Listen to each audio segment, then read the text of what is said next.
Okay. Okay. Please turn on your camera if it's possible to do so. And let's all pay respects to Long Po together. Bow.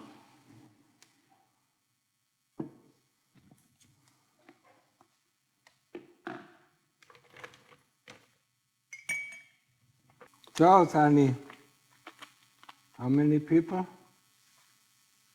Long Po, there's 19 people online. Yeah, it's a holidays. People go skiing. Yeah. Or they go to the beaches. Yeah. Singapore is very quiet now. See? Not many people around. So,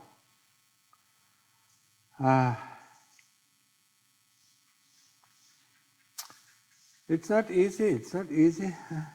We are practicing and practicing and practicing and don't get anywhere. People come here, for 3 weeks, or 3 months, and then their enthusiasm, is gone. Yeah, I think, I'm not going forward in any way.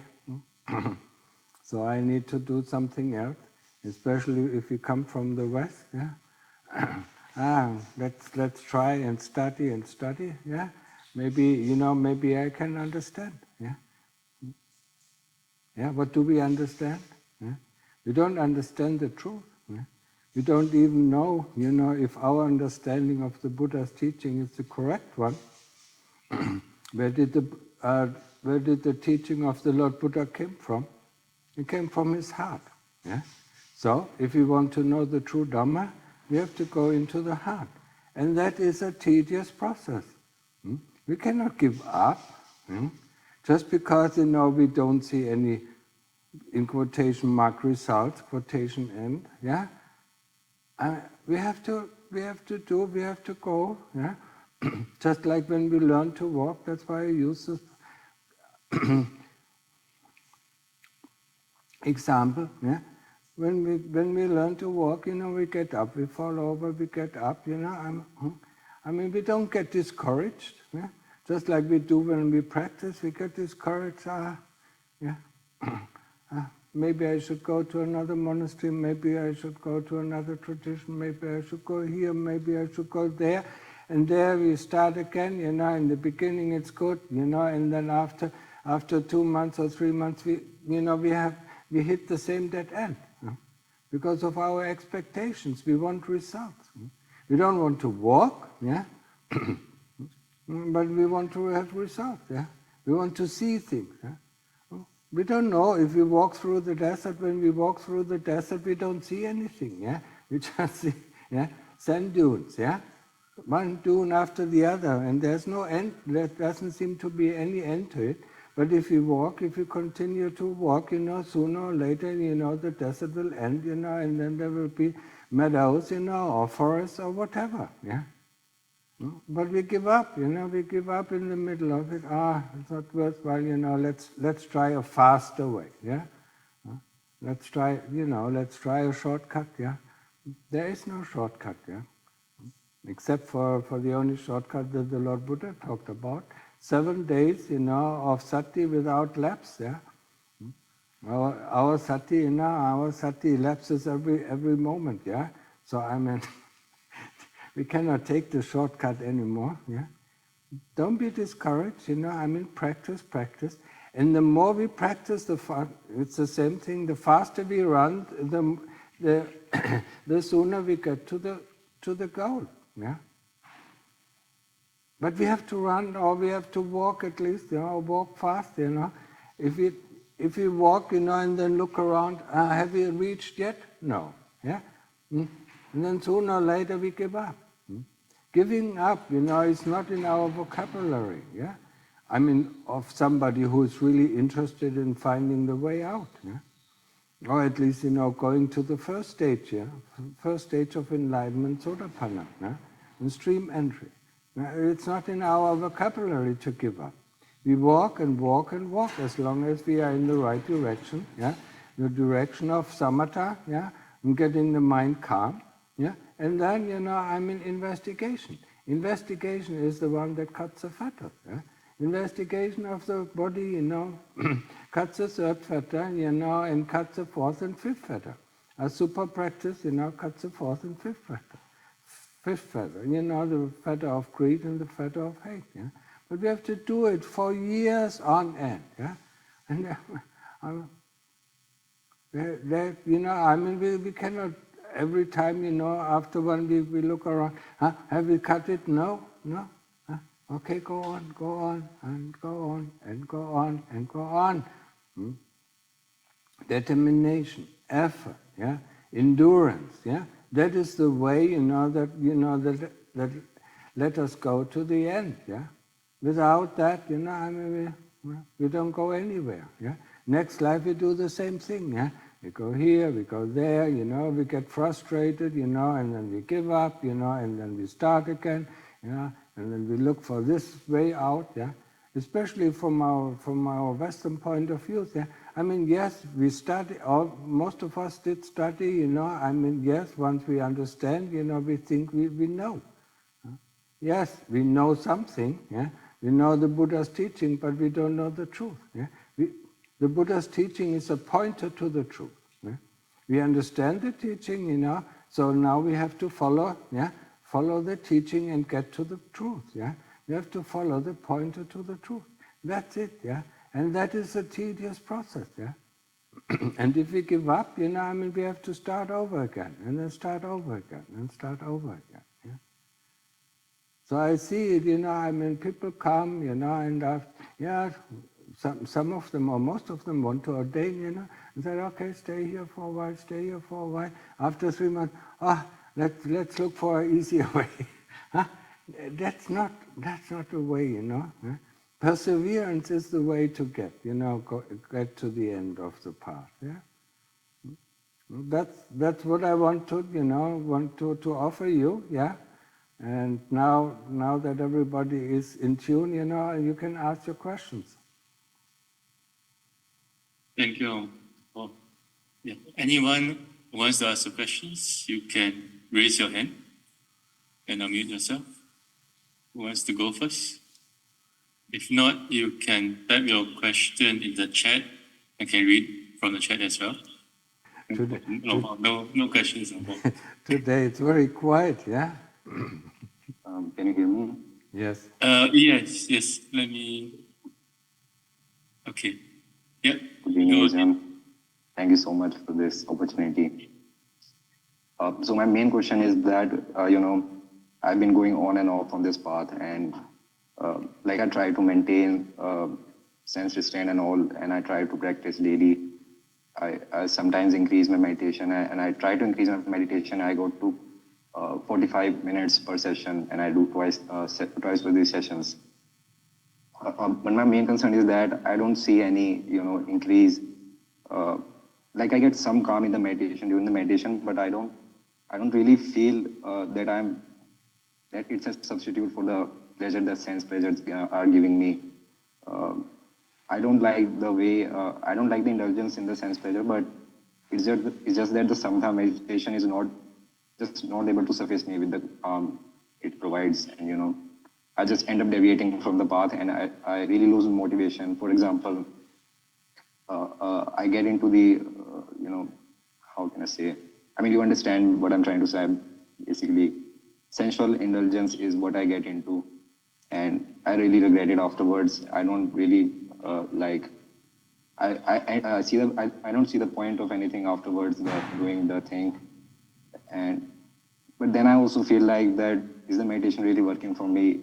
I do sometimes a Shubha practice, and when these thoughts come, I end up, sometimes they calm down, but sometimes the same thought comes in again and again.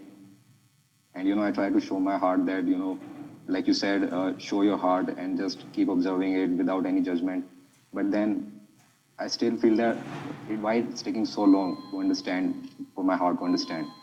Why it just, it can't just understand from one, I'm not saying that it should understand from the very first moment, but it keeps coming again and again. And also these things make you feel like that you are not progressing in the practice. You understand me, right? Yes, I understand part of I it. really lose motivation. How can I keep the motivation up? Well, what country are you from? India. India. Why don't you go to a Goenka retreat and make a 10 days retreat until you get to a state, where it is really calm, where you feel really happy and where you feel, where you feel, nothing is there, yeah? And then, from that on, then you keep your practice up, every day. At least 3 times, if it's just 45 minutes, make it 1 hour, yeah? 1 hour in the morning before you go to work, 1 hour in the evening when you come back from work, and maybe 45 minutes before you go to sleep. The important thing is you don't get, it is very difficult, to keep up the level of samadhi when you're doing your work, yeah. You can get a certain kind of calm, but that's it, yeah, and you don't get any deeper.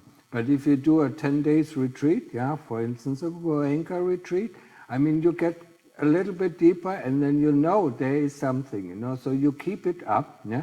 You keep it doing your daily activity, or doing your working hours. You keep it up, yeah, and then once you go to a retreat, you deepen it. But what you do at home is also, get a little bit of wisdom. Reflect about your life.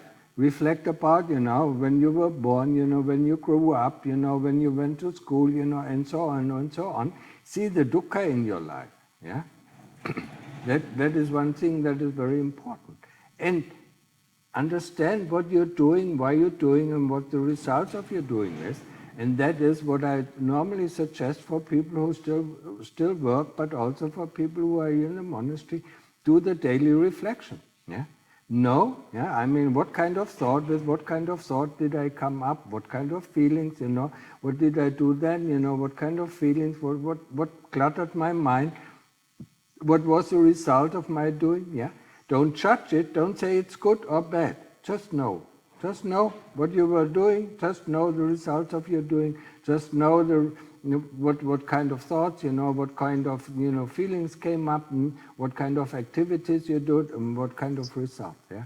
That is the first stage, where we can develop some wisdom. And this kind of wisdom shows you the dukkha in your life, yeah, and shows you also the ways how to overcome some of the dukkha that you face daily. You understand? Okay. Like a follow-up question for this, I do try to do the daily reflection, but for example, I've been doing this for only 2-3 days.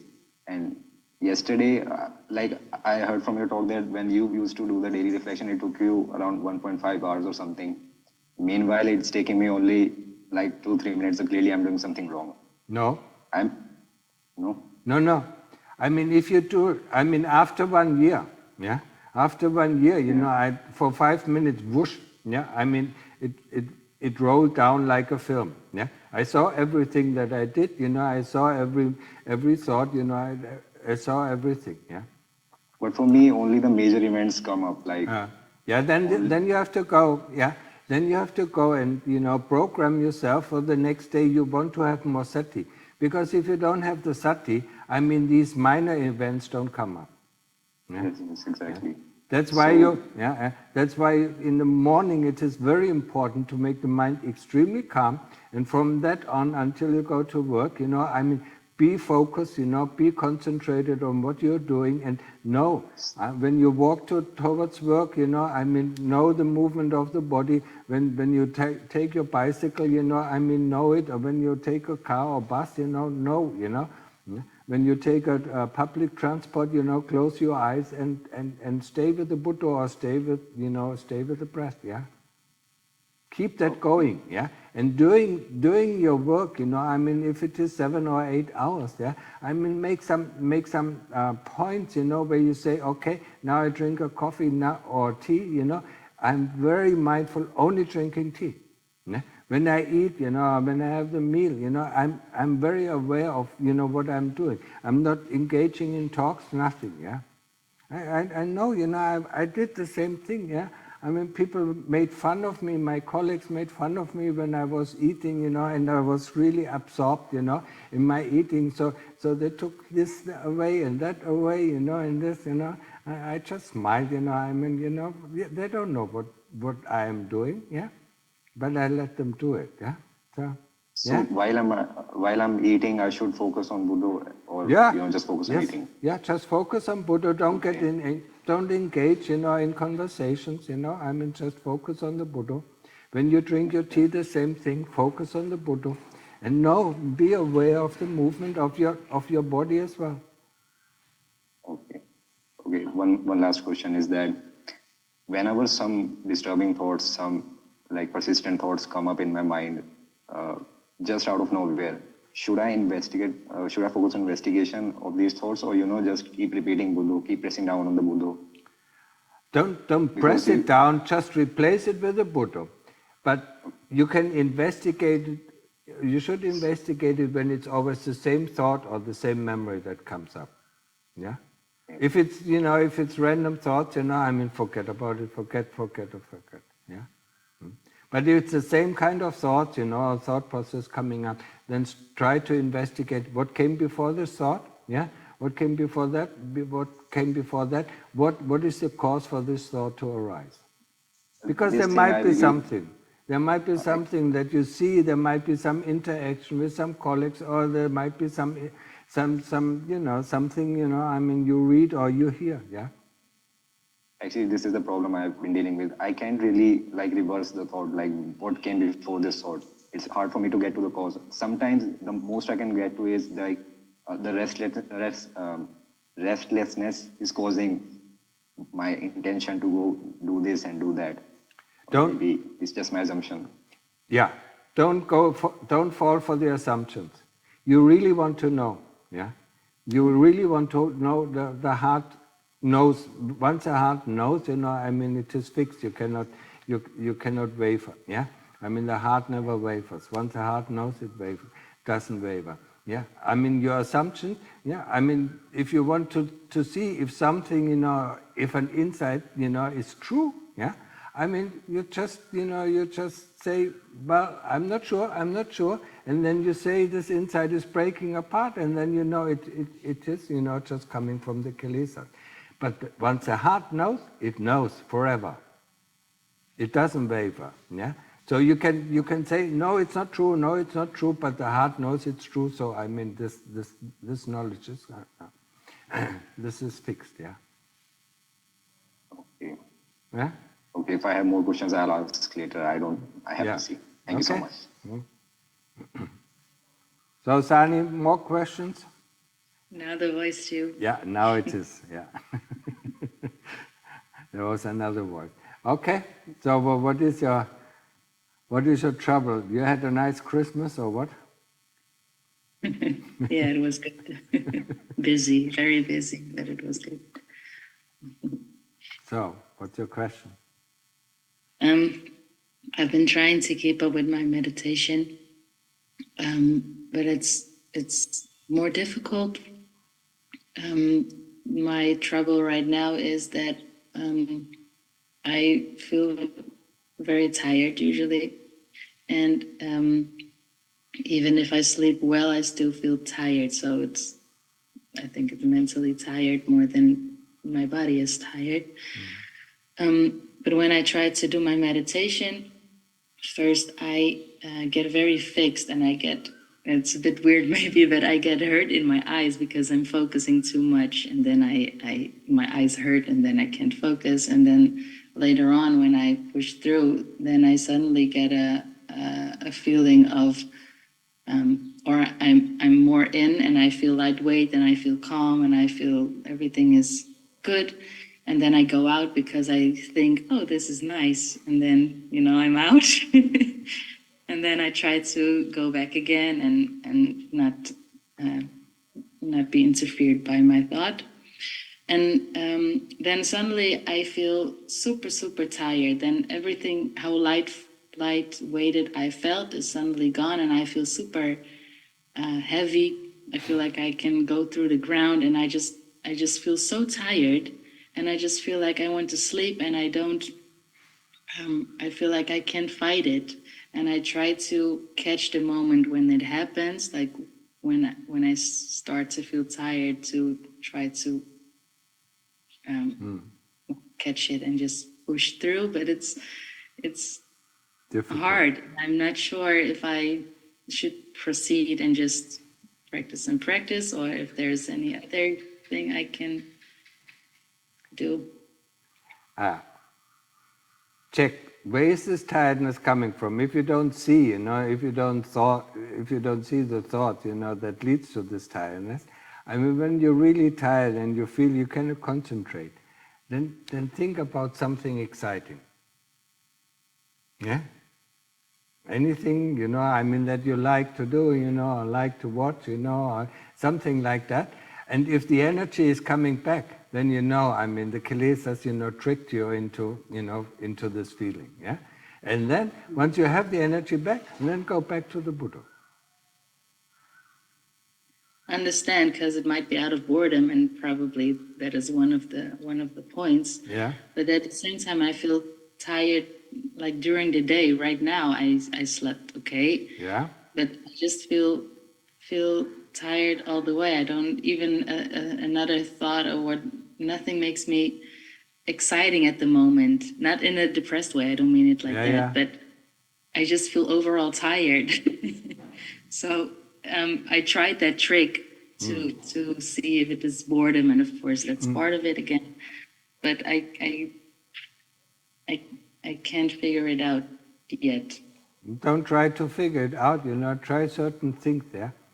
When you feel tired, that means also the mind is tired. So, I mean, the best way, to get the energy is to get concentrated, yeah? And just to put toe, yeah? I mean, about your eyes and things, you strain yourself too much. Yeah. Be calm, I mean, that's why I use always the example, or the similar of riding a horse. Once the horse goes in the right direction, go with the flow. Go with the flow, yeah? The moment you see it's going off, that means a thought comes in, rein it in, and then it goes again, and then go with the flow, yeah? I mean, enjoy it, yeah? You don't enjoy meditation. Yeah? And that's why you have headache and all sorts of things, happen, yeah? You understand? Yeah, for this, no. For this, I'm aware, and at the beginning, it is like that. And then when I push through a bit more, then I go on the good direction. Okay. And then the tiredness kicks in. Yeah. And the tiredness also can kick in, yeah? When the kilesas see, that you come to a point, where they're afraid. Maybe there's some fear, and then they make you extremely tired, They don't want you to go on. They don't want you to see the good things, the good stuff, that releases you of some of the pressure, yeah? That is also a reason why you can get tired, yeah? So look, what is it? Oh, there must be something interesting, I mean, you tell yourself, when I'm getting tired, there must be something interesting. They want to hide something from me, yeah? You understand? Yeah, I understand. Yeah, Yeah, because the thing is, like during the day, I get all these small moments of awareness, and I try, when I have it, I try to stay with it for a while, and then I lose it because of. That's normal. That is quite normal, I mean, don't, yeah. I mean, what did I say in the beginning? It takes a long time. It's a tedious process, and as long as we walk, we go in the right direction, we will end up, at the aim. And the faster we walk, I mean, the sooner we reach the end, yeah. Yeah? I mean, overcome I mean, there are lots of difficulties, yeah. I mean, yeah, you just face the beginning, yeah? There are coming even more difficulties, yeah? Along the way, Oh, yeah? believe that. Yeah? But you have to understand, they only come, the real difficulties only come at a time when we are able to deal with them. in a proper way, in a useful way, in a wholesome way. Yeah? Difficulties do not come and overwhelm us. Yeah? That's wrong view. Yeah? Difficulties, when difficulties arise, they come always at a time where we have the proper method, where we have some wholesome dealing, how we can overcome them. Yeah? Know that, yeah? And now the difficulty, say there's a difficulty, what is the difficulty? Look what, and most of the time, the difficulty is just in our thinking. The moment we stop thinking, there's no more difficulty. Yeah? Yeah, I understand. Well, it's not about, I keep on having faith. I don't give up. Sometimes I want to give up, but in my heart, I don't give up. I always come back. Okay. But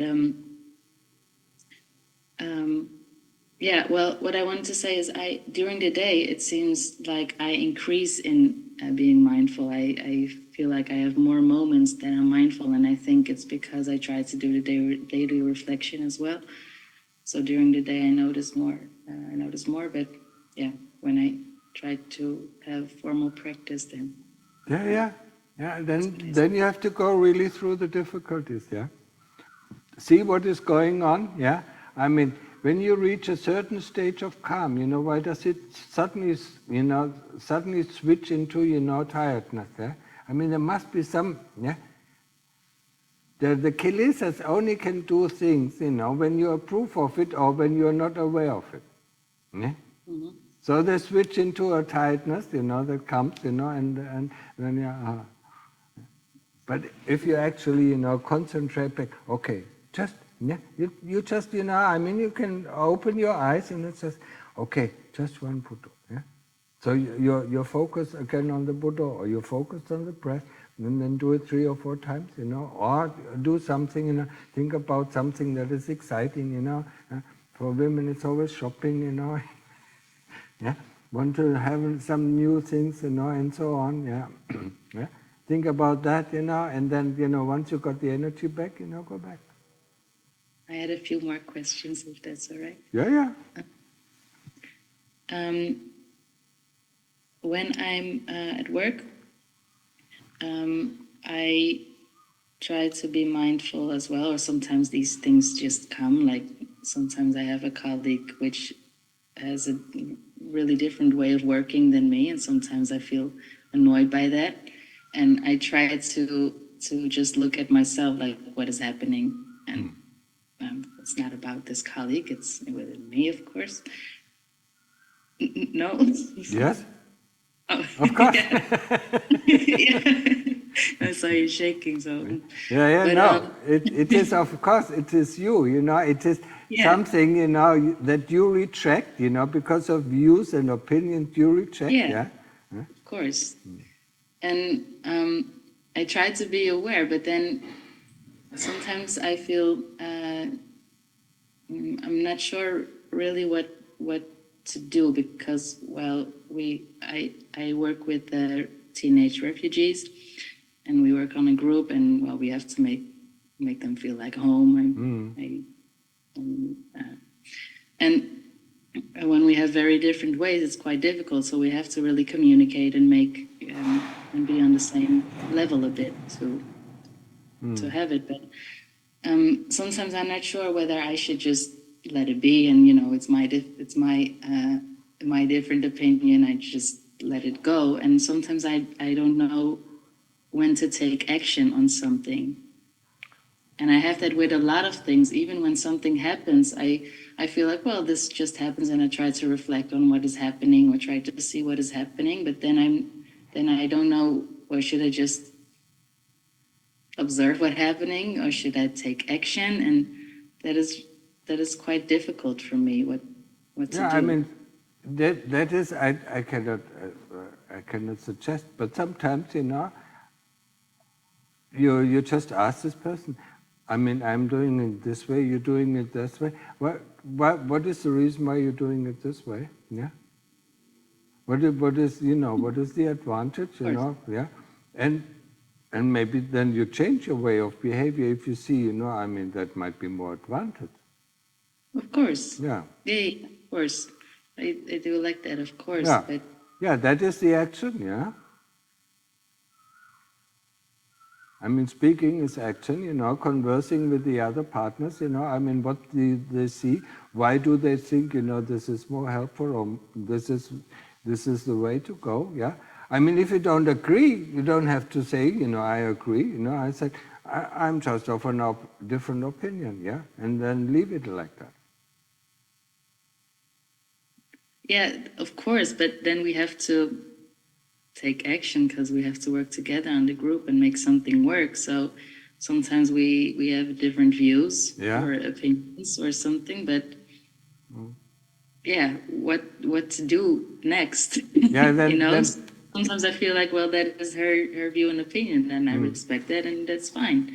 And should I just be like that, or should I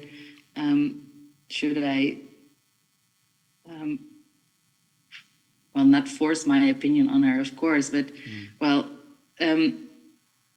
sometimes we have to make a decision, and then it's really hard because I feel like if I this is something. This is something that you have to figure out, yeah? This is something that you have to test out, yeah? Sometimes, you come over a little bit strong, and sometimes, you retract, and see in the daily reflection how does it work, yeah? Yeah, it's difficult because I feel like I'm greedy if I push through, so I just try to be more quiet. It's not necessarily feeling greedy, yeah? But, I mean, always, if you have to work together, that's different. I cannot judge that, So you have to see, yeah? If you go through with your opinion and said, no, this time let's do it like this and see what is the result, and next time we do it like that, like the other person, and see what is the result, yeah? I mean, communication, yeah? Okay. Thank you. I had another question. Yeah, go ahead. Let me see. Yeah, I was wondering, like, the body just exists out of 4 elements, right? Yeah. But how can it be that if the Jitta just observes the body, just only the 4 elements, but the whole universe exists out of the 4 elements, right? That's right. So how can this Jitta only be aware of this small form of 4 elements? How can I not know your body, for example, or how can my Jitta not know whatever is going on? How can I only control this body and not something else if it's just 4 elements? Yeah. You understand? Yes, yeah, I mean, like some people want to know what other people think, I mean, there are ways, to know, what, the bodies of other people. I mean, there are some great healers, for instance, in Indonesia, what is it, Bali, I mean, they touch the body, and they know what is going on in the body. Even in the old Chinese medicine, I mean, they feel the pulse and, they know everything about the body, So, I mean, it is something that we have to develop. It's not there automatically. But you have to understand that Chitta is not made out of 4 elements. Yeah? The Chitta, I mean, is above these 4 elements, It has nothing to do with the universe, yeah? But if you want, you can know everything that is going on in the universe. Why do you think, how did the Lord Buddha knew, 24 Buddhas, before him? Yeah? And how did he know, I mean, that sometimes we were on a planet, with 3 civilizations, sometimes on a planet with 1 civilization? I mean, he knew that. Yeah? Because So how? Yeah. How is that possible? How is that possible? Because, I mean, Nibbana, Nibbana is, there's no beginning, there's no end, So every moment knows everything. But that is, I mean, don't try to understand that. But it is possible, So For instance, the Lord Buddha saw the future, and said, there will be the next Buddha, on this planet, it will be the 5th civilization, it will be the last civilization, then this planet is getting destroyed, not by human beings, but by the sun, yeah? And, this Buddha, will have this name, and so on, yeah? How did he know? Does that mean the future is fixed? What? Does that mean that the future is fixed? Yeah. I mean, everything is fixed. Your life is fixed. You are born and you will die. A planet, is born and it will die. Yeah? I mean, it's a long time, but yes, it's fixed. Pretty much, yeah. But the time span, is not fixed. Yeah? And your life is not fixed, I mean, it depends on, I said, you can choose to go right or you can choose to go left. When you go right, I mean, you will experience these kind of things. When you go left, you will experience that kind of thing. This is your free will or free decision that you can make, yeah? Every moment of your life, yeah? Think about it. Is that the citta, or is that? Yeah, it's a citta. Or? No, it's a citta, yeah, of course, yeah. But the citta, I mean, is defined by the kilesas, yeah. So the kilesas are the ones who want to know and who want to understand, want to go there, want to go here, yeah. That, want to go to another planet, and so on, yeah. Okay. All right. And your last talk was about karma, I heard it. And yeah. I thought about karma, you talk about you take your karma from your last life and sort of that. But do you only take karma from your last human life or also from all of the other places where you went? Think about it. That's why I use the simile. Yeah? You go on a trip. Yeah? Mm-hmm. You pack things. Yeah? Then you go on the trip. Yeah? And then you use up some of the things. Yeah? And then you bring new things back. Yeah? But when you back to the things that were there already in your house or in your apartment. For the next trip, yeah, you take other things that are already in the house and that come from the last trip, and then you go on the next trip. That is how you can understand, what kind of karma. Yeah? Sometimes, you take a lot from the last life, or sometimes you take less from the last life and from a previous life or whatever. And it can be a human life, it can be a, animal life, it can be a ghost life, or hell, or hell you don't take anything back. Now it can be from heaven, what you did in heaven. Yeah? So I mean, it's completely mixed, yeah? When you look at your apartment, all these things, there are different things from different areas when you went on a travel. Huh? Mm-hmm. Yeah.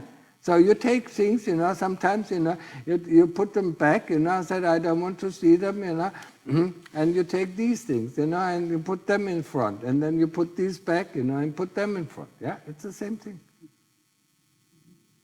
And when you say you can't take anything from hell, because I heard you say in previous talks, like you use up your bad karma in hell, you use up your good karma in heaven, yeah. But you can do some you can do some bad karma in heaven, yeah. Mm-hmm. And if you are a guardian of hell, you can also do some bad karma, yeah. But if you're just there, and as a quotation mark prisoner, then you just use up some of the karma. Yeah? But this, you go to hell, well, yeah? There are 5 different kinds of hell for the 5 different kinds of, precepts that we have, yeah. So not everything is used up, in one go. So you might use up, one of the karma, that leads you to this kind of hell. Then you come back, ghost realm and human realm. Next time you go to that kind of hell, yeah. Or you go up to heaven, you go to this, yeah, this kind of hell, and then you come back as a human being. Variations are incredible, yeah. Manifold. That's why I suggest, get out of this, yeah? Then you don't have to worry about all these things. Yeah. I had one more question. Yeah. About time, because if I recall correctly, I heard you say like time in hell or time in heaven can be way longer than a human life usually, right? And No, the time in heaven. I mean, it's how do you say? Yeah, I mean, think about when we were 14, and we wanted to be 15. This year hardly passed by. Yeah. So when we are tortured, when we are tortured in hell, the time hardly passes by, but the time itself is the same. In heaven, the time of a human life passes by very quickly. Yeah? Because we have sati, we have concentration. Once we are concentrated, time passes very quickly. So, I mean, for them, I mean, an afternoon in the heaven, can be 70 years of lifetime for us as human beings. Yeah. Okay, don't worry about that.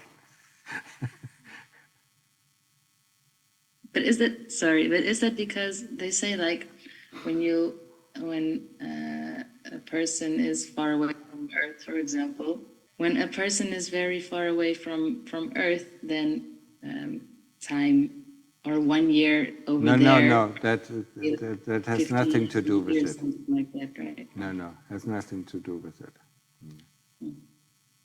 But it can be, time in hell can be extremely long, yeah. I mean, Luang Pu Man met some people who asked, and described a world that Luang Pu Man did not recognize, did not know about it, yeah.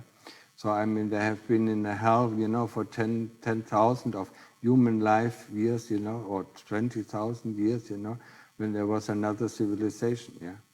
And they have been in hell for such a long time.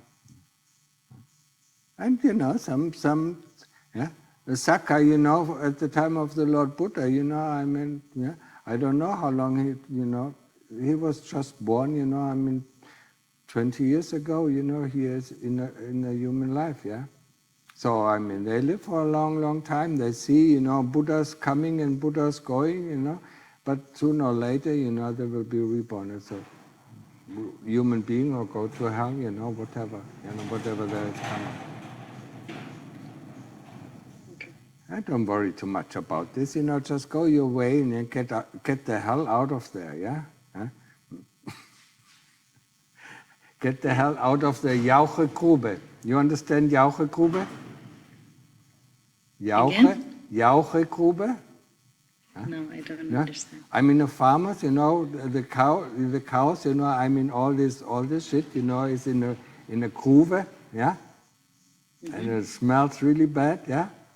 And we are in there, and think it is fun, yeah? Get out of it. Okay, I understand. Get out of it, then that's the best thing. I understand. I have one last question, and then I'm finished. When I was in Thailand, actually, I had I wanted to go there every year, but well, I have a family now, so it's not that easy. And that is the life that I chose, of course. And my even though my boyfriend knows I really want to go, he says it's all right for me to go, but only if the baby is a little bit older. Especially because it's so far away. But if I go somewhere in the Netherlands for a few days, I mean, he's completely fine with it. And before I went to attend a Goenka course. Yeah. And I told you about it, and I heard you say it again today. And but I felt all right about that course. And but later, when I told you about it, you said something about Goenka has some strange views about sort of things. And then I thought, I don't want to go there anymore because I'm already lost in thought and doubt sometimes, and then I don't go there anymore. Then I just focus on you. But at the same time, there's not anything else in the Netherlands which I feel like I can go to. So now I don't know what to do. I think you probably misunderstood me. I said, Goenka is fine, yeah? I mean, what he does is, it is helpful in lots of things, yeah? But whenever, he says this is that, you just don't listen to it. But, his kind of, feelings, it's not investigation, yeah? I mean, you know what investigation is because you heard me talking about how to investigate properly. So, just feeling the feelings is fine, yeah? It's not a hindrance, yeah? I don't see Goenka being a hindrance to the practice, yeah? Unless there are some teachers, who interpret Goenka, in the wrong way, yeah? That cannot be, that is not helpful, yeah? But as long as you just listen to his talks, I think they're okay. Yeah, and especially you get calm, these 10 days, are really useful. Like I told the other, from India, use that, to get a reservoir of energy, yeah. You don't have to listen to everything he says, just, put it in, listen, yeah, and you know what is true, and you don't know, and you know what is not true, yeah. Don't worry about it. Always, that is the whole problem. Yeah, it is actually very easy if you are on the right way, if I'm with my Buddha or with my breath, I'm on the right way to samatha. If I'm with my object of investigation, I'm the right way of investigation. That's all what you need to know. Yeah? If somebody says you have to think about this, you have to think about that, then it's the wrong way. Yeah? Object of investigation, asking questions, what kind of object is this, what, yeah. Let me see, how this body dies, yeah. These are the questions that we ask, yeah. Any kind of interpretation is wrong. Yeah? So, simple. Where's the doubt? Yeah.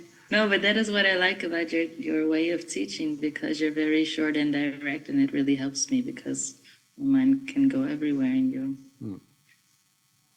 cut it down. Yeah, I'm German. Well, sorry? I'm German. I'm straight down to the point. Yeah, but it's useful for me.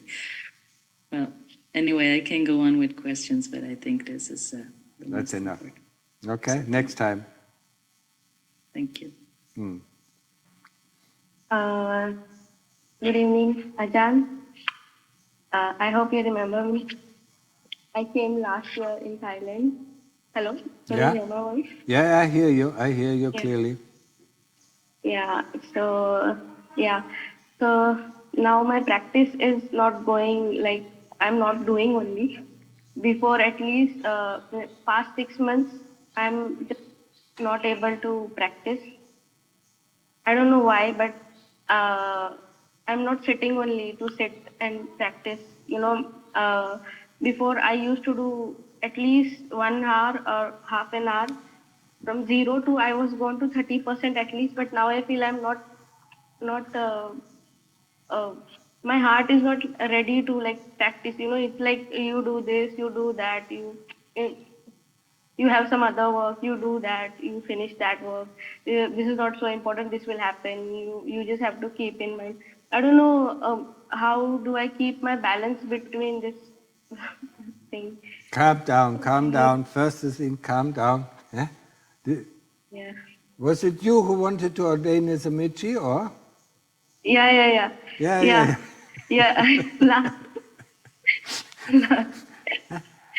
Last year I came. Yeah. Forget about it. Yeah. Yes, it is more difficult if we do it constantly. Yeah? If we do our practice constantly, 1 or 2 hours a day, then it is easy. We get into the habit. But if we stop, yeah, because we think we have to do this or that first, yeah, then we get out of practice, and to get back into the practice, you have to force yourself. Sorry. Yeah. Putto, putto, Yes. putto. Just one putto. And another putto, and one putto, you can always do one putto. Yeah? Or you can always observe one breath. That's all. And you have to, you really have to get down, 45 minutes, yeah? In the morning when you get up, the first thing is you do, yeah? Just like I taught the other Indian, yeah? I mean, and when you come back from work, the first thing is you let everything go of the work, yeah? No interest anymore. It's Feierabend. It is, it's yeah, evening. You don't have to consider work, yeah? So let go, and practice. Putto, putto, putto until you get calm. And yeah, I mean, in the beginning it is hard, especially if you stop for half a year. Yeah? Yeah, but I can't help you with that. Yeah? You should have stayed here. This year I became Mechi also, but in another monastery in Pak Chong. Pak Chong, yeah? So, but Khao Yai. yeah, Oh, yeah. how in there only, their area only. How I don't know the name of the place. Yeah. No. But in Pak Chong. Yeah. Yeah. So that swing is going on. Like I want to practice also, and I want to focus on my career also. Like it's going like that. Focus on what? Focus on my career also. Career? My career, yeah. I mean, your career should be, I mean, there are 4 goals. Sotapanna, Sakadagami, Anagami, Arahant. This is your career. Because, I mean, if you focus on your career, in your next life when you become a human, you have to focus on your career again. Huh? Yeah. And again, and again, and again. We do that over and over and over again. Yeah, I mean, decide, sit down, reflect about your life and ask yourself what you want with your life. Yeah? And then go for it. Yeah? If you want to have a career, I mean, forget about meditation. Yeah? That can't happen. Meditation is the only thing that for survival. For survival in this world, it is like. Yeah, then keep it. Then keep it up, daily, in the morning, in the evening. Yeah? But this anxiousness, how can I get rid of this? When means if I have to speak in some place, then I get very anxious. Like before only I get very anxious. So like. I don't know how to explain this. Yeah. I mean, it's lamplight, being in the lamplight, I mean, it makes a lot of people, anxious, yeah. I mean, do your putto before you go, and speak, yeah. Prepare yourself, then you know what to talk about it, yeah. If you talk from the heart, you never are anxious, yeah. I mean, if I have to remember things, I get anxious. Do I forget it? Do I not forget it? But if I know it with my heart, I don't get anxious. Yeah.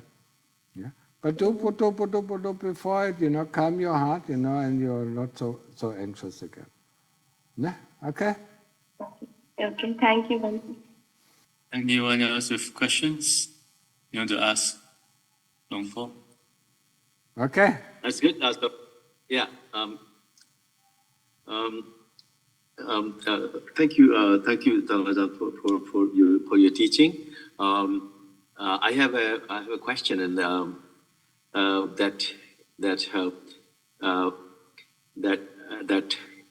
one time you said that you're referring to the other monks or the these things. You're saying that you wonder if they have even reached Sotapanna. Okay, so that's actually, I'm thinking that what actually, your smile on your face, that means you knew exactly what you were talking about. So I would like to know that because that's like a learning thing, that because these are certain probably the attributes that you don't see. That's why you're saying that maybe they are not actually, even though they are monks and dedicate their life to practice, but they may not even be Sotapannas. Okay, so that is actually the question that I had for a long time. I thought I'll ask you. when there is time. So yeah. Where are you from? Oh, I'm actually originally from India, but I'm actually calling you from United States, Maryland, and I actually deliberately wrote Mara land because all lands are actually Mara's land. So I played the words, yeah. So just short, because you were talking so fast, like most of the Indians are talking very, very, very fast. So I mean, can you just slowly repeat the question? What you want to know about Sotapanna or what? That you said that even some of the monks, and you wondered if they are even Sotapannas or they have reached Sotapanna state or not. Yeah. So I'm thinking that if the right view, the very bottom of the stream, that is the one that actually takes you makes you Sotapannas. So I mean, I am saying that, but I'm saying that when you say that some of these monks, you wondered if they have been practicing, but whether they have reached Sotapanna state even, and you wondered about that, but you didn't elaborate then. But that comment actually stayed in my head, and I thought one of these days I'll ask Ajahn Martin about this. Yeah. Was that slow enough, Ajahn? Yeah. I mean, you probably got my talk about that a little bit wrong, yeah. But in order, sometimes you can say, you can see the way people, the way people speak, yeah. You can see if it comes from the heart or if it comes from the book. When I listen, when I listen to a talk, yeah, no matter who gives it, then I know it comes from the heart, from an experienced heart. He doesn't have to think about it. He doesn't have to memorize it. He knows from his heart. Yeah. So I know from his, then I can listen to it. But if what he says, comes from the mind, yeah, then I get a headache, huh? Because I have to think. Yeah. When I listened to Lungda Mahaboa's talk, I never had to think. Yeah. I mean, I just listen, and it seeped in, directly into my heart, yeah? And the heart, knew, understood, put it aside for later on, when the practice is ripe enough, then I will understand what he said, yeah? But for now, I just put it away. Yeah? But when I have to think about what somebody says, then I know, I mean, he does not understand what he just said. I mean, truly understand, yeah? But there's one thing that you mentioned, I mean, there are three factors. Right view, of course, I mean, right view is one of the things. Keeping the 5 precepts is another factor. And not being, knowing that the body and the citta are two different things is the third factor. Only when all 3 factors are gone, then you can enter the stream. Okay? What kind of work are you doing? Dhanachan, I'm actually retired, but I'm actually a PhD scientist. Scientist in what? I'm a professional like the way you are, but right now I'm actually 7 years old. Yeah, sorry? Yeah, practice. So I actually did a PhD in meteorology. In what? In atmospheric sciences. Oh, in meteorology. Oh, meteorology. Yeah, okay. Calm down. Now, I mean, just use the time when you're retired and practice as much as you can. 3, 4, 5, 6 hours a day. One more question that again, listening to your talks previously and other times that one time again you alluded to that and quickly went away by saying that very likely you were a soldier in your previous life. So how is it that during the meditation that the glimpse came, or I just was trying to know, it was some time ago, you mentioned that you are referring to yourself, that very likely I was a soldier. And I thought that, so I was dying to ask right then, but I didn't. So it probably was a long time ago. I don't know whether I'm misquoting you again. So, yeah. You know, in meditation, when the meditation is very deep, then you can also recollect some of the memories of your previous lives. So glimpses, you know, or sometimes scenes of your previous lives come up, yeah? And then you see, yeah? Other times, you know, a glimpse of being a shepherd, you know, came up, yeah? So, I mean, I've been a lot of things, yeah? But a soldier, you know, I mean, probably most of us, you know, no matter if they are now women or if they are men, we have been soldiers, you know. Look at the fighting that is going on in this world, yeah? I mean, it's the most common, pretty much the most common profession, yeah? The second one is farmers, yeah? Farmers and soldiers, yeah? We've been so many times, yeah? Now, it comes up in meditation, yeah? I mean, a glimpse, you know, when you go down to a certain, you know, to a certain level, sometimes, you know, scenes of your previous lives can come up. Yeah? That's it. Yeah. Practice meditation, and maybe you get also some glimpses. Yeah. Okay. Okay. Okay. He comes again. Yeah. Yeah. You have another Okay, question? Ajahn. Yes, I just report my question. Can you hear me? Yeah. So you talk about reaching Sotapanna stage, stream entry, but then I think that stream entry is only like you still have to go through 7 more lives to reach the enlightenment stage. That's right. So to me, that's again like my mind picks up on that, and it feels that it's what's the point of doing that if you know you still have to go through 6 more lives, and like I want that it ends up right in this life. At most, you don't have to go through 7 lives. You will have at most 7 lives, but you can finish in this life. Okay. Yeah? But you also said that you know as a lay person we can only reach this stream entry and not further stages. That's that most probable, yeah. I mean, you might be able to reach Sakadagami once returner, but I mean, to reach Anagami, you have to get rid of all of greed. You have to get of sensual desires, yeah. And yeah, I mean that is very difficult in a lay life, yeah. At the time of the Lord Buddha, it was possible, yeah, to reach a stage of Anagami as a lay person, yeah. I mean, maybe even Arahant, but you know, I mean, they lived like a, you know, I mean, there was one story, they lived like a recluse, you know. They were not, you know, they didn't interact with anybody, you know, they just practice, yeah. But as long as you're in a lay life, you know, having family, having relationship, it's pretty improbable, yeah. So considering my like my level, for example, right now I'm doing this around 45 minutes twice a day. I try maximum. Is it not possible that I can reach stream? It would be very difficult unless, yeah.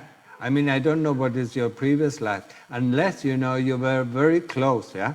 It can happen, you know. It does happen sometimes, you know, to people who were at the door of Sotapanna in their previous life, and they just need something to happen, and then they can enter, yeah.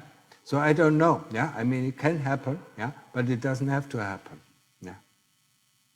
I mean, considering my meditation, I haven't really, like, I don't have many experiences in meditation. Like, for some people can see their previous lives, some people can. That is not important. All these things are not important. The important thing is, you know, at what kind of level were we in our previous lives, yeah? If we were close to the door, I mean, it is easy to reach, yeah? I mean, think about, you know, Moggallana and Sariputta. They just heard, you know, one sentence of the sermon of the Lord Buddha and they reached Sotapanna instantly. They haven't even practiced that, yeah? But they were so close, you know, in previous lives, so close to the door, you know, that just, you know, one instance, you know, I mean, made them enter stream. Okay? So is the stream entry like a considerably good stage? Like, is there still a lot of dukkha in that stage? Yes! But not as much as you have. I would prefer that I reach that. I mean, can you like please tell me like what should my daily routine be? Like I want to mold myself according to you. Yeah.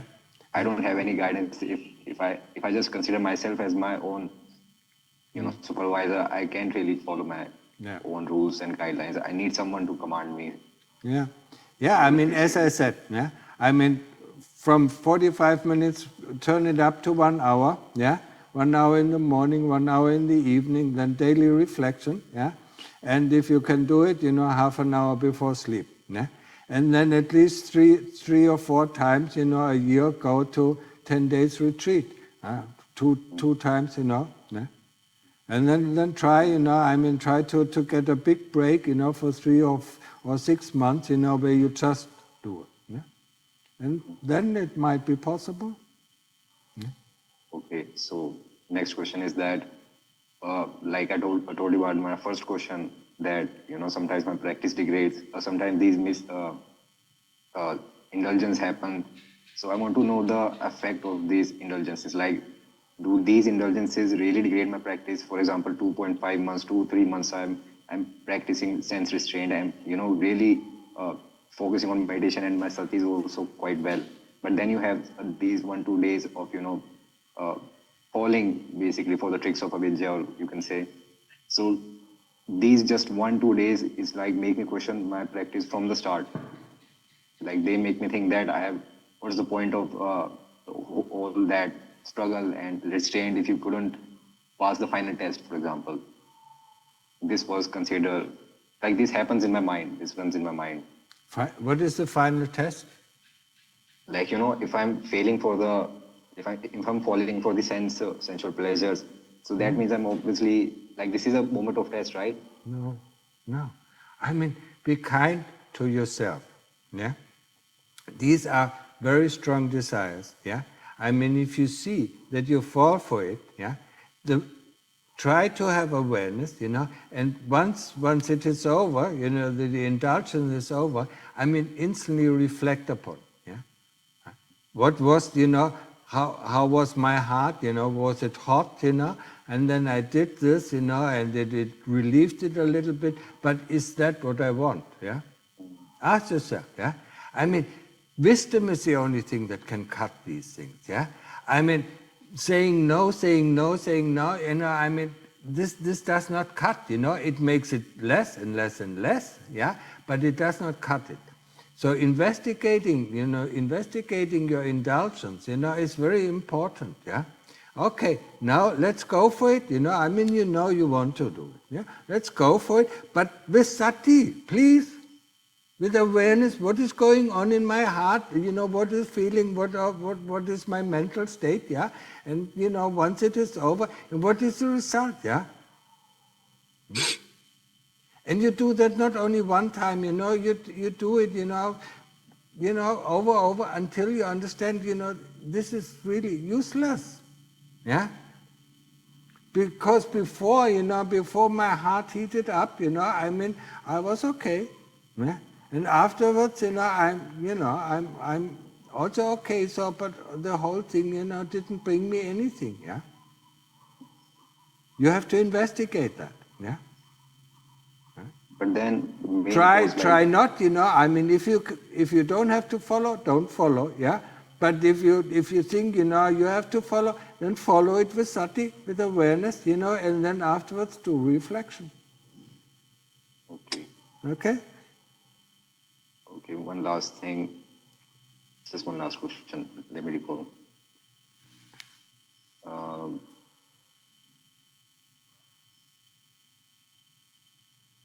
Never mind, I forgot.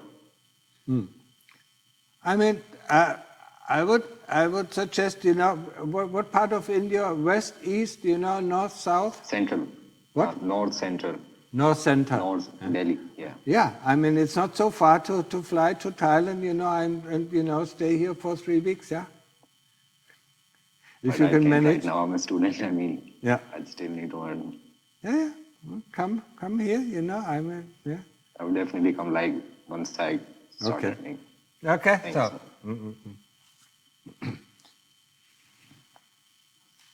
Yeah. It's long. Sani, do you have some questions on, that were asked, to read out? Yeah, Luang Por. There are 2 more questions on the chat, Okay. so I'll just quickly read those.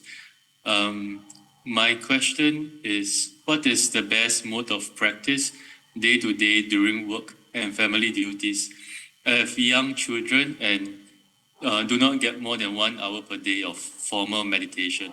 So I'm looking for ways to make progress throughout the day. Yeah, I mean, I actually, I explained all these things, during this session, how to do it. Yeah, if you can only get one hour a day, I mean, make this make 45 minutes in the morning and 45 minutes before you go to bed, because then your children are already asleep. Yeah. And then try, just like I explained, try to have sati during the days, when you have the meal, don't engage in conversations, yeah. When you have a meal, when you drink your tea or when you drink your coffee, or some people when you smoke, I mean, just have sati, yeah. Next question. Ajahn, could you please share any memorable experiences and learning when you were practicing with Acharya Mahaboa? Yeah, I mean, this question is asked, if it comes out, then it comes out. At the moment it doesn't come out, yeah. So he will has to ask that often, maybe sometimes it comes out, yeah.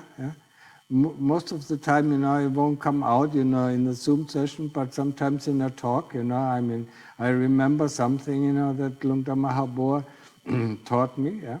So at the moment, nothing is coming out, yeah. Ask next time. Okay. There are 4 more questions from online. Okay. You think it's okay? Yeah. Yeah, but that is in the end, because today it is rather long, yeah. Yeah. And we have the questions, in the talk on Monday, yeah. Yeah, I mean, there will be Patimok on Monday, huh? So in the evening there will be a talk, yeah? Yeah. So we can have the questions there all together, yeah. Okay, so read out the 4 questions. Questions are answered, are very simple. Okay. When everything goes according to our plan within the Dhamma, such as having time to meditate in the morning and listening to Dhamma talks in the afternoon, we feel a deep sense of happiness. However, when things don't go as planned, like feeling too exhausted to meditate that day, the mind becomes restless and guilty. Even though I understand anicca, my mind still feels uneasy because missing a meditation session makes me feel that like I'm not progressing spiritually towards Nibbana.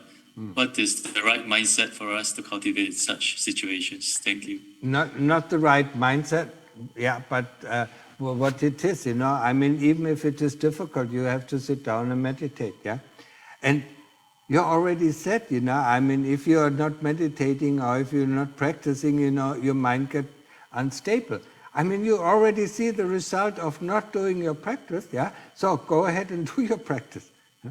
Then the mind gets stable, yeah. And sometimes you have to use a little bit force, yeah. And then force it, Bhutto, Bhutto, Bhutto, until you get a little bit concentrate, and then you do Bhutto, Bhutto, Bhutto, Bhutto. Yeah. Okay. Next.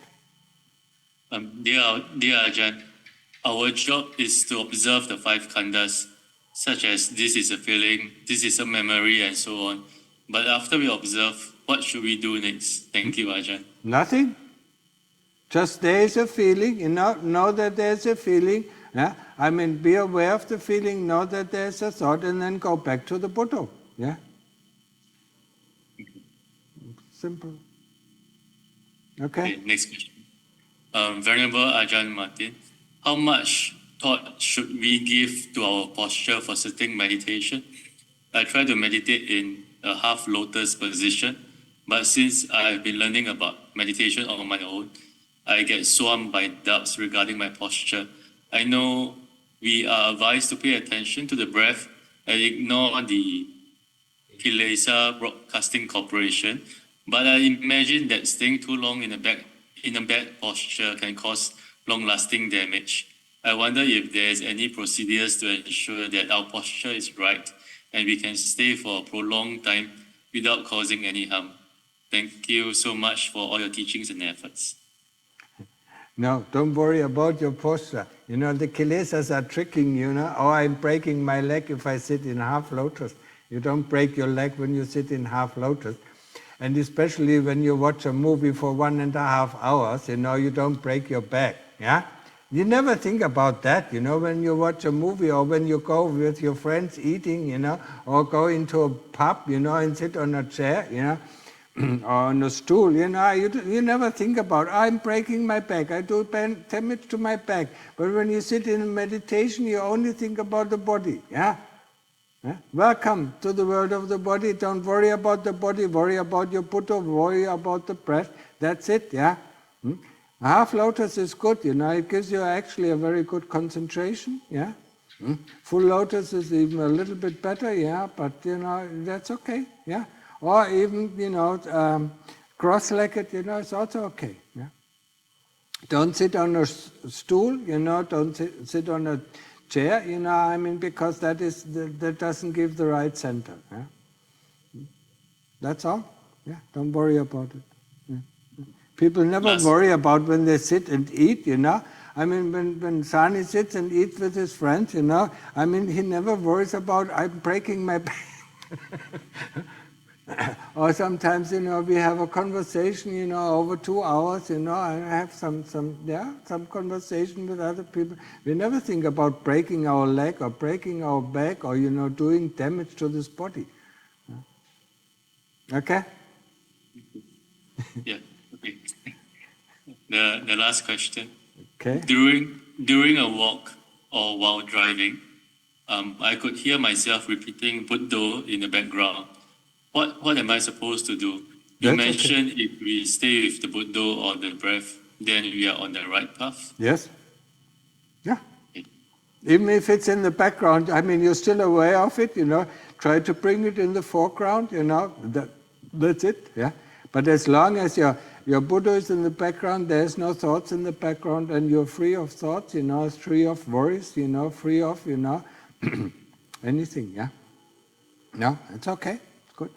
Yeah, bring it, try it. When you see it's in the background, bring it in the foreground. When it disappears in the background, bring, and you'll notice it, bring it in the foreground again. That's it. Okay, so today is a long session, yeah. If there are no more pressing questions, then in the next Zoom. Thank you, Luang Por, for answering the questions today. Yeah, you're welcome, Yeah, practice, make the most of your life, yeah. We don't know when it stops, yeah. Okay? Okay, let's all pay respects to Luang Por together. Yeah.